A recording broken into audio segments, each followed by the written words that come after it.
ओ जिया हो बिहार का लाला। बापू काका उठ गई लगता है ससुरी। जी मैम साहब। Run. बाहर चल, जल्दी बाहर चल नीचे बैठ।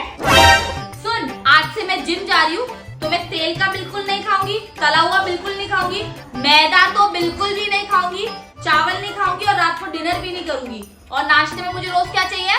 चने और शहद का पानी, ठीक है? जी मैम साहब। अच्छा, तो आज नाश्ते में क्या बनाया है? छोले भटूरे। तो रुको जरा, सबर करो। रुक बेटे, ভিডিওটা স্কিপ मत करना, नहीं तो बहुत बड़ा अनर्थ हो जाएगा। ভিডিওটাকে লাইক কর, 2 দিনের মধ্যে 2000 টাকা কুড়িয়ে পাবি। আর ভুল করে যদি চ্যানেলটাকে সাবস্ক্রাইব করে দিস, এক সপ্তাহের মধ্যেই একটা মোবাইল কুড়িয়ে পাবি।